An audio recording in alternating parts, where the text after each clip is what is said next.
Eagles Entertainment. Eagle Eye in the Sky is fueled by Gatorade, the official sports drink of the Philadelphia Eagles. Anything that moves, I don't care who it is. Let's go. Give me everything you got. Play fast, play hard. Let's beat these boys tonight in their house. It's party time. It's party time. There we go. Touchdown! You are listening to the Eagle Eye in the Sky podcast. Now here's your host, Fran Duffy. That's right of the week, and we've got a big win at home to break down as the Eagle Eye in the Sky podcast, fueled by Gatorade, continues. I'm Fran Duffy, and as always, I think we've got a great show for you here on episode number 374. At the top of today's show, we've got Chalk Talk, where I chat with Greg Cosell from NFL Films so that we can break down everything we saw from the Eagles' win over the New Orleans Saints at Lincoln Financial Field. There were some really cool things to break down from this game, and Greg and I will get into it all before we turn our focus towards next week's matchup against the New York Giants. Before we get there, a couple of quick things. I want to make sure we hit on some housekeeping here at the top of the show. Number one, make sure you head on over to our Apple Podcast page. Make sure, number one, that you're subscribed. But number two, if you want to throw us your support, the best way is to go on to Apple Podcasts, leave us a rating, leave us a comment. If you've got a question, we will answer it every single week here on the show. Also, make sure you go check out across all of our Eagles digital channels, some of our other football analysis content. I just recorded the All 22 review where I break down all of the film from the plays that Greg and I are going to be discussing here on the show. So make sure you go watch the All 22 review and check out my post-snap read where I focused in on this Eagles rushing attack and all the different things they're doing at such a high level with one of the top offensive attacks in the league right now. So we'll break it all down over on the post-snap read. Also, if you're still in the podcast and you want to make sure that you want to be in tune with everybody that's being talked about as some of the top picks for next year's NFL draft, make sure you go subscribe to the Journey to the Draft podcast. Myself, Ben Fennell, Dane Brugler, Ross Tucker, Eric Galco. Every single week we have another rotation of so many guests that we're bringing in on a weekly basis over on that show. Make sure you go check it out wherever podcasts can be found. That said, let's get into the rest of this show as I catch up with Greg Cosell. It's time for Chalk Talk. Let's get down to business. It's time for Chalk Talk. All right, well, time to dive into the tape from this big win, Eagles over the New Orleans Saints at Lincoln Financial Field, as I welcome in Greg Cosell. And Greg, as we get ready for Week 12 here in the 2021 season, a big win to discuss here for the Eagles. Their first win at home here in this season, also their first win streak of the 2021 season, the first win streak here under Nick Sirianni and this offensive coaching staff. Interested to kind of start on that side of the football and get your thoughts on what you saw from the offense in this game. Oh, you know, it's interesting. It was the second week in a row that I felt this way, but I think we're seeing a pretty distinct profile developing with their offense.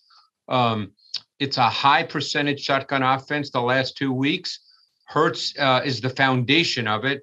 He's the foundation of a multiple run game that features a lot of different concepts, and we can talk more about those in a moment. A pass game that features fairly base concepts with defined reads. And first down shot plays that often start possessions. In many ways, it's what the Ravens have done in each of Lamar Jackson's first 2 years as a starter. That was really effective. It's very much like that. Hurts is now clearly the foundation of this offense. It all starts with him, and it starts with the run game dimension, both with him as a runner and with his impact as a potential runner on any given run concept, in any given run concept. Yeah, and that's the thing. We talked about this last week after the win in Denver was, watching them against the Broncos. It wasn't just the basic zone read the end man on the line of scrimmage and it's inside zone. We saw so many different elements of the quarterback run game. And the beauty of it is that when you're preparing for this offense now, there's so many different elements to it it could be downhill gap schemes. It could be inside zone. It could be perimeter run schemes. It could be option run game. We saw some speed option there from the Eagles. We've seen some other elements out in the perimeter in space, but then also the QB read elements. And you never know when Jalen Hurts is putting the ball into the back of or into the belly of the back. You don't know if he's reading or not, or if it's just a design run, but you have to respect it regardless. Well, the other thing that I really like, and I think maybe this is a subtlety, I'm not saying I'm the only one who notices that's ridiculous, but I think it's part of what they do is certain down and distance situations, you pretty much know what you're going to get from the defense in terms of coverage. And I thought a really good example of that was Hurts' 20-yard run on the third possession. It was 3rd and 2. Yep. And it's a 3rd and 2 is a man coverage down and distance for most defenses. Absolutely, it is for the Saints.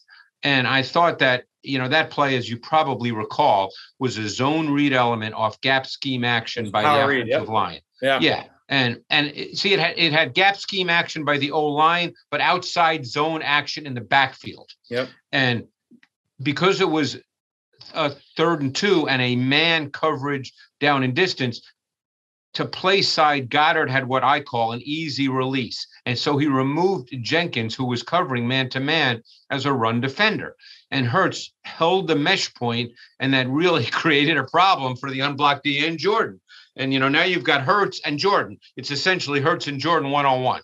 And, I just thought that was such a great example of not just a concept, but understanding the down and distance situation in how it applies to the concept. Yeah, and that's the thing is that, you mentioned that play, and that's an action where you mentioned it's power, it's QB power read. So for basically the way the offensive line is blocking this is that it's power football for them. You got the double team at the point of attack blocking down. You've got the pulling guard coming from the backside. That's power football through and through your old school power, except it's the quarterback who is going to be the ball carrier. Now, he is reading one of the guys on the line of scrimmage. You mentioned Cam Jordan. He's reading Cam Jordan, and he either is going to keep the ball and run power, or he's handing the ball off to Miles Sanders. I believe it was Sanders on that play, who is running outside zone. He's running out towards the sideline. And so you've got a couple of different run plays built in there. And again, this goes back to what we talked about last week. The Eagles ran a couple different examples of counter read where, and they did this in this game as well, where sometimes the counter blocking is meant for the running back. Sometimes the counter blocking is meant for the quarterback. And so the offensive line, everything looks the same for the quarterback. The reads change, but everything is looking different for the defense, all these different looks. And that the multiplicity of this run game is certainly one of the strengths right now. Well, and it's funny you say that because there's 2 run game elements within a play like that. And we've seen that with the Eagles. And you see that, as I mentioned, we've seen it with the Ravens for years. So you put Jordan in a difficult spot because whatever he's reading, and again, I don't know exactly how he's taught, but certainly he can see the guard start to pull around. And so does he squeeze in and take on a block as if it's a power run, a gap scheme run, or does he sit there and wait for Hurts because Hurts in the backfield, it has a zone read element? I mean, you're asking Jordan to go through a lot of mental gymnastics in about, an eighth of a second with an athlete in Hurts and an athlete in Sanders, who's better than he is. Both are better than he is. So, just plays like that, I think, are a really good mix of concept and down and distance. And there were a number of those in this game. And this is what this offense has really become. And I think I think it's been really good. I mean, it's the second consecutive game Hurts has been almost exclusively. I mean, obviously they did put him under center at times, but almost exclusively in the gun with the zone read dimension automatically featured. When he's in the gun and you have an offset back next to him, the zone read is automatically featured. And the defense has to think about that. Have to respect it. Yep. Right. And then you have the multiple. Then they've been very multiple with the run game concepts, including misdirection, jet action, a little speed option toss he had to Sanders, which plays off the whole zone read element.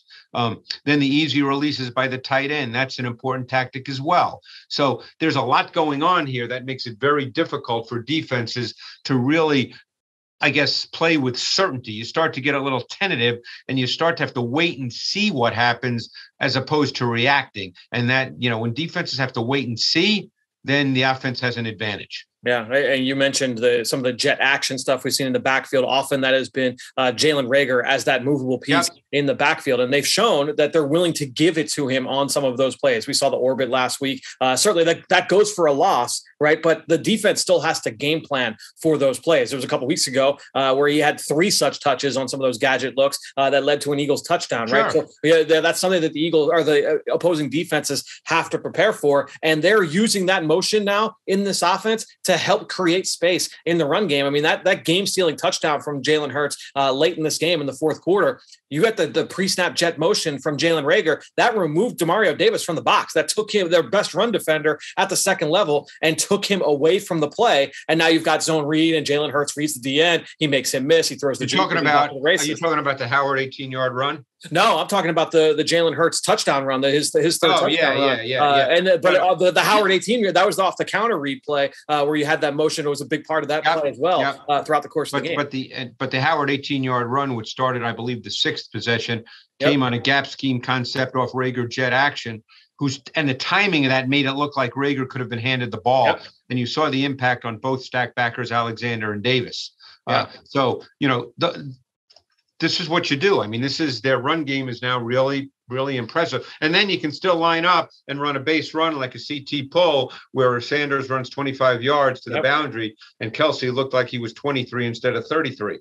Yeah, or you get into 13 personnel with Jack Stoll in the backfield as a fullback, and you run power lead with Jordan Howard for 10 yards, right? I mean, that's the thing, is that you have all of these things, and if you're a defense, there's a giant Rolodex of not just personnel package, but hey, like all these different bodies that potentially carrying the football. It's just a lot to prepare for, and I think the other thing, what we've also seen the last few weeks too. You mentioned all the different things they can tag on the back end from an RPO standpoint, from a screen game standpoint. We're just seeing this offense continue to evolve and add layers, which certainly led to their success. But I think it's evolved in a way that they feel, and obviously because they're doing it, we're just talking about it, they're doing it, where they feel it makes the best use of their players. So that's the bottom line point, because that's what good coaches try to do. And, I think this offensive staff was trying to figure out the way to best use all these different parts, starting with the quarterback. And I think they've reached a consensus here that this is the best way for this offense to function effectively and to create a lot of problems for defenses. And I think we've seen it the last 2 weeks be really, really effective. I would expect it to continue this way. And then they'll continue to add layers, and then they'll continue to add some misdirection. I guarantee you're going to see some throwback passes coming down the road, Fran. It's coming. Yeah. Right. That's going to be continue to add, more layers into this offense. And I think when you look at just from a player execution standpoint, just looking at this game, and I guess we can start at quarterback. Look, Jalen Hurts coming off that Denver game. A lot of hype, a lot of buzz, right? He had that great first half. They really kind of put it into cruise control there for the second half. He threw 3 passes in the third and fourth quarter of that game against Denver. And he looked as good as he's ever looked as a passer. Now, came back a little bit, I think, in this game in terms of throwing the football. There were a couple plays where he left some plays on the field, which is fine. Again, that's part of the evolution and the development of a young quarterback, but continuing to put his team in position to make plays. And then when his numbers called, he was able to make a number of throws on third down to Dallas Goedert. There were 3 completions to Goedert that were really impressive. He made some throws that were incomplete in the second half that I thought were really good throws. He hit Devontae Smith on the 33-yarder blitz, man coverage, third down, right? So a lot of those key situations where he's been able to come out and execute as a passer. And that's certainly what you're looking to see, looking for from a young quarterback. Yeah, and again, I mean, it's funny, the 33-yarder was extremely lucky because, as you well know, the play design was for Smith on the quick slant, and only he could tell you why he didn't throw it, but he was fortunate enough to be able to stay in the pocket and hit him as Smith kept running across the field. But I think, you play this way to maximize what Hurts is, and it's really effective right now. And there's no reason to change. You just keep adding layers, and you make the defense have to play all these different elements and dimensions to what you do. And it's hard. And we'll see, how long they can keep it going. But right now, I mean, I thought from a conceptual and tactical standpoint that this performance against the Saints was pretty impressive. Yeah, it was about as good as we've seen for sure so far this season. Looking at the from a pass protection standpoint, the other thing that really stood out to me, certainly there were plays where the New Orleans Saints blitzed and Dennis Allen sent some extra rushers, but very often you could see whether it was a 3-man rush or a 4-man rush, they were willing to mush rush and try and keep Jalen in the pocket and force him to win from that spot. And there were numerous occasions where the protection's holding up well, and they're trying to force him to try and play that way. Yeah, no question. I mean, they pretty much, I think you saw that on the 3rd and 6 on the second possession when he hit Goddard for 16 yards on the out route. Yep. I mean, the Saints played cover 1. They were in dime. They had PJ Williams as a spy, but they also had Alexander and Davenport clearly defending Hurts' movement to his right. I mean, both those guys were not really rushing the quarterback, and they were just waiting for Hurts to move to his right. But obviously the throw was there within the design and timing of the play, so he threw it to Goddard for 16 yards. Yeah, I think, the big thing I think for Eagles fans to follow is that just continuing to see Jalen Hurts execute in those key situations, whether it's third down, red zone. He's been really consistent with taking care of the football over the course of this season, but continuing to come out and just execute on those money downs, on those important high leverage situations. One other play really stood out to me, and I think this coaching staff's really been doing a good job in recent weeks, is when he hit Smith on the tunnel screen on 3rd and 6. Yeah, that was big time against cover 0. Yeah. Yeah. Because the thing that I liked about it is they knew that was coming. They anticipated that. They anticipated the pressure, and that was a great call versus that, because you got the ball away from the pressure immediately. So little things like that. I mean, in the course of a game, a 14-yard play might not seem like a lot, although it was a 3rd down conversion. But I thought that it was just really, again, one thing I've learned, and I've been fortunate the last 2 years to spend a lot of time talking to coaches, and they pretty much know what the other team's going to do. And, when I see something like that to me is not luck. They knew what was coming. They anticipated it. They expected it, and they made a call to beat it. Yeah. And then, I mean, honestly, that play, I know it only went for 14, like you said. For all intents and purposes, should have been a touchdown, right? I mean, they had like 6 blockers out. I know. They had so many guys out in front. Yeah. Marshawn Lattimore made an outstanding play. He beat the block from J.J. Arcega-Whiteside. And if one of the offensive linemen had seen that there was going to be some leakage there and just thrown one arm out, that goes to the house. But a great play by Marshawn Lattimore to stop what should have been a touchdown on 3rd down against the cover 0. It was a big time play defensively. Let's shift our attention to the offensive line as well. Because I think when we talk about the X's and O's, it's easy to forget sometimes about the way that this line is playing. And I thought this game in particular was a really good example. Obviously, when you look at the performance across the board, I mean, last week we talked about how Lane Johnson really stood out, but in this game, everybody kind of chipped in. I mean, there were great blocks from literally everybody across the line. I thought really chipped in here in the run game, and everybody kind of has their strengths, right? I mean, Landon Dickerson is so good blocking vertically in a phone booth, just moving guys off the football. Whereas Jack Driscoll, he's been more effective as a puller out in space, kind of getting him on the move. And we know what Jason Kelsey can be, on the move as well, but he's also displacing guys on double teams. We're just seeing a little bit from everybody. And I think all of those guys really chipped in and had some impressive blocks here in this game. Yeah. And I know you watch the individual guys more than I do, but all I can say is in watching the tape, the offensive line was never an issue. So I wasn't, studying each guy individually the way you do. But I never came away from, plays going, wow, that offensive line really had a tough time there. I mean, They controlled the game to the point where the Eagles offense could execute what they wanted to execute consistently. I never felt like the Eagle offense got stuck. I mean, the fact of the matter is that was the number one run defense in the NFL coming into this game. I mean, by every metric, they were the best there was at stopping the run. And the Eagles went out and ran for 242 yards and put up a ridiculous amount of production on the ground. What they did after contact, before contact, just an outstanding performance against a really good. And this wasn't like a smoke and mirrors run defense. This was a legitimate, really good group. No, yeah, it was just a really good mix of scheme, tactics, and execution. It was what you want. It was, and until they just had a couple 3 and outs later that made it seem like the Saints would come back in the game. The offense clearly controlled the Saints defense. And then the other big thing I want to hit on with you, Craig, was the extension for Dallas Goedert. We saw a couple catches for him in this game, but he signs a contract extension last Friday. Obviously, you and I have been fans of Goedert for a long time, going back to his tape in college, but we know the kind of tight end he can be. He's kind of put that on display over the last month since being the guy, but interested to kind of get your thoughts on the Eagles locking him up and making him their guy now for the next few years. Well, to me, the only issue is his durability. Can he stay healthy? Because I think Goddard has the kind of talent, and clearly now the way they're using him, he could start to put up meaningful numbers. I think he's got the kind of talent that could make him a top 5 tight end in the NFL. So, as I said, my hope is he can stay healthy. I think given the way they're running offense, the bottom line is, as it stands now, who knows, it could expand further. Smith and Goddard are going to get the targets. Yep. So I think Goddard is going to get targets on a weekly basis. This week, I guess he had 5 for 62, something like that. In previous weeks, he's had bigger gains. There were some available. I think there was one where it was early in the game where pressure prevented Hurts from actually getting him the ball.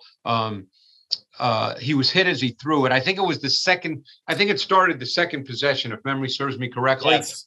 It was a shot play. Hurts was under center out of 13 personnel. Am I remembering this correctly? Yeah, and he was trying to step into the throw. He couldn't. He was hit as he threw, and the ball came out short. It was play action with flood opposite, with Goddard, the intermediate crosser. And he was open. It would have been a big play, but Davenport drove I think it was Tyree Jackson too. It was Tyree Jackson on the front side. He drove him back into the pocket, so he couldn't quite make the throw. But that, assuming it would have been complete, Goddard was open, it probably would have been a 35-yard gain.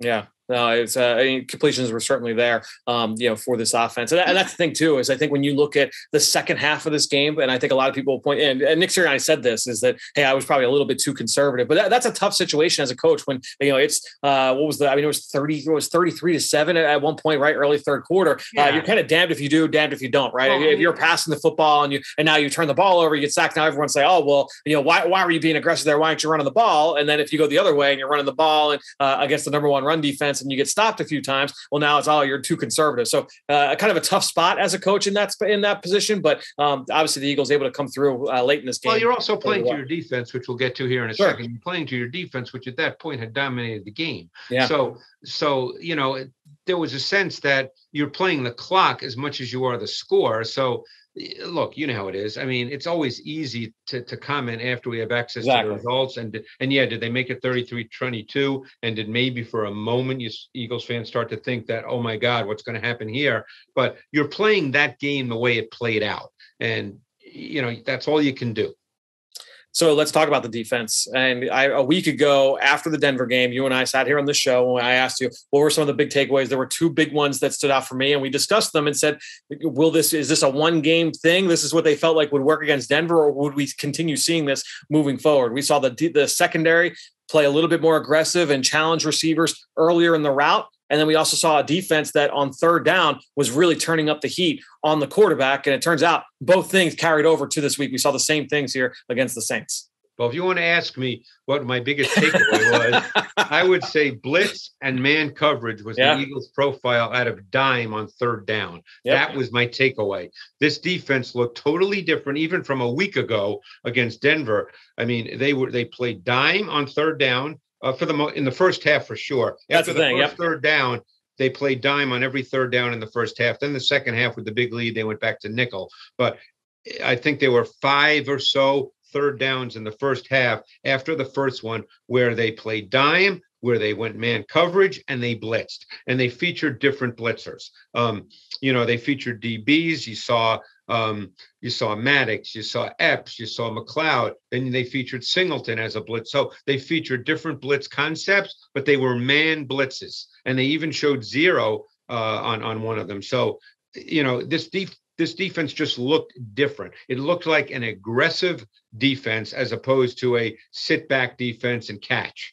Yeah, and that's the thing. I think when we were just talking about the change in philosophy from first half to second half for the offense, I think same thing defensively. You're up 33-7. At this point, hey, rather than continue to show our cards and put more things on tape, let's just kind of get back and play a little bit more conservative. If they want to kind of chip away and make their way down the field and chip away at the score, maybe we get back to it. But it wasn't surprising at all to see how the philosophy changed in the second half. But I agree. You look at that first half, it was all dime on third down. There was no base defense at all in the first half. Now, I don't know how much that had to do with some of the injuries they had at linebacker, but no base at all early in the first half. I think it was really a handful of snaps. I mean, I think the first time they played 5-2 base came early in the second quarter, and that was in the red zone. So you almost have to discount that. It was in the tight red zone. So that's when everything is different anyway. So they really stepped away from that as well. They had been kind of a 5-2 base. They didn't really play base defense in this game as a foundational approach, so they played 4-2 and then they played dime on third down. And the first possession on 3rd and 11, they went 0 blitz at a dime, and Maddox and Epps came off the edge. Maddox got in clean. It's really interesting. I was talking to Jason Avant, and we talked about Maddox extension, and we said there are two things that we really haven't seen him do much at all this year, simply because of the way they play defense, and that's play a lot of man coverage and blitz. So here we are against the Saints. They play a lot of man coverage, and he blitzes. So, and I actually think Maddox is a pretty feisty, competitive player. I like Maddox. Yeah. I think he's a quality slot corner. They obviously do too, or they wouldn't have signed him. But this was just a totally different defense. I mean, it was kind of fun to watch. Yeah, it's certainly a really fun unit to watch over these last couple of weeks, and just the way they performed in this one early on in this first half, a lot of really good takeaways. And I think when you look at the front, I mean, we saw some good rushes from Fletcher Cox. We saw some good rushes from Josh Sweat, Hargrave continuing to disrupt. When you have that ability to challenge, play a little bit more man-to-man at the perimeter, that forces the quarterback to hold on to the ball a little bit longer. That allows that rush to get on. We didn't see sacks necessarily from the front four, but the disruption and the pressure was certainly a big part of this game. Couple of points. Number one, I'm certainly not smarter than Jonathan Gannon, but I was really happy to see Josh Sweat predominantly line up as a wide 90 end, because I think that's the strength of his game. That got away. That you mentioned the lack of that 5-2 base. I mean, that was really where we saw Sweat line up inside when you got away from that. It's a 4 technique. Yeah, right. Yeah. The other thing, I thought Fletcher Cox had a really good game. He did. Yep. For instance, the Slay 51-yard interception return, which I want to talk about anyway, mention it. Slay was phenomenal there. That was cover 3, and he was playing off coverage. It was big time. And he jumped the throw, because Simeon, to me, didn't do anything wrong. That's a timing spot throw on an out route. You can't wait on that throw if you're a quarterback. You're expecting your receiver to win, and you throw it to a spot, and he wins on the route. Well, Slay just did an unbelievable job. But I think an overlooked part of that, not to you, but maybe to people, because the focus is on Slay, was I thought Cox's pressure forced Simeon to drift and leave the throw too far inside. You could see that Simeon felt Cox and sort of drifted and fell away from the throw, and therefore the throw was a little to the inside, and that really allowed Slay to finish the great play. Something to watch later this week here on Eagles Game Plan. I might have Eagles defensive coordinator Jonathan Gannon on to talk about that exact moment. So something good tease there on your end there, Greg. I agree. I thought Fletcher Cox had a really good performance, run game, pass game, just a really disruptive presence. You talked about Avonte Maddox getting his extension over the weekend. Another Eagle on defense that also got his extension. He got it on Monday morning, was linebacker TJ Edwards, another player that consistently has been showing up over this last month. So that just happened, huh? Yeah, it just happened today. And I when you look at Edwards, so much of what we've talked about with him has been in the run game. But in this game, I thought we saw more examples of him impacting the pass game, and not just the interception that helped set up the Eagles' first touchdown, but finding different ways to impact in coverage. He had the PBU on the 2-point conversion. He had the disruption at the catch point in the flat against the running back. He took away a nice dagger concept and rallied to the football in the first half. So just seeing him show up in a number of different ways. He's always been a super instinctive player, whether it's against the run or against the pass. But I thought this game was a good example of what he can do in that phase of the game. Yeah, and clearly he plays a ton of snaps. And by the way, I want to get to Edwards in a sec, but what do you know what Davian Taylor's injury is?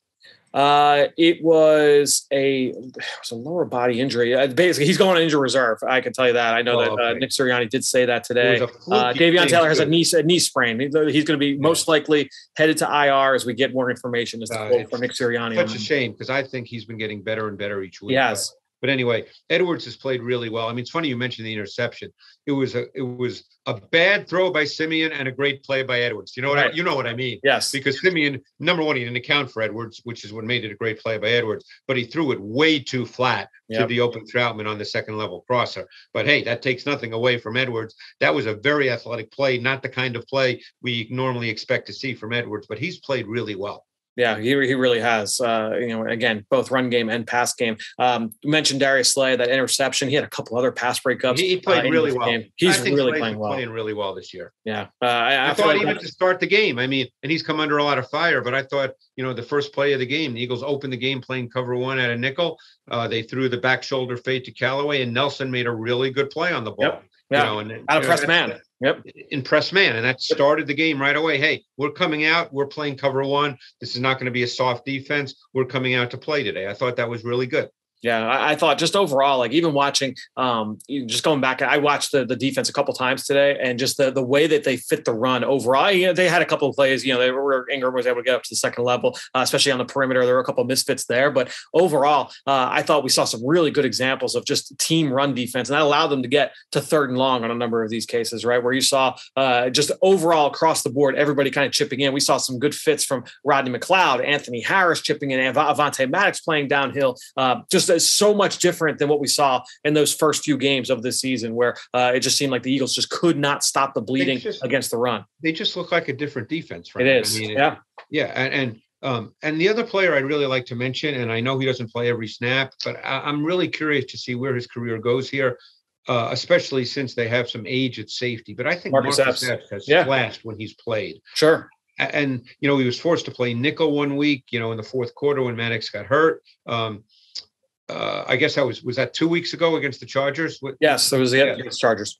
Yeah. But I think he's played really well. Again, you're probably watching him more as an individual play guy than I am, but to me, he's flashed, and I think he's played very well. Yeah, and it's funny, just kind of like tracking his career over the last couple of years. When he first got to the Eagles, he was a high velocity player, and so he was always fast. He was always flying to the football. But sometimes that can work against you as a defender, right? Where maybe you're a little bit late to break down, or you kind of bounce off contact, you arrive out of control. So he had some of those missed opportunities, those missed tackles or bad angles to the ball. He seems to have really corrected those. Right? You're not seeing nearly as many of those kinds of plays. And I think he's got some versatility to him. Obviously, they feel he can play the slot if need be. I mean, I'm sure they don't want him to play there a full game every snap, but they obviously feel he can do that if need be. He's matched against tight ends at times. He can play on the back end. He can put him in the box. He's still a young player. I'm very curious to see where his career goes. No, that's a really good point, and someone to certainly watch moving forward with this Eagles team. But I think we've hit on everything that we want to hit from this Eagles standpoint. Just real quick, obviously the Eagles play the Giants here this week. The Giants play on Monday Night Football. Kickoff has not started as we are recording this. We're recording this early Monday evening.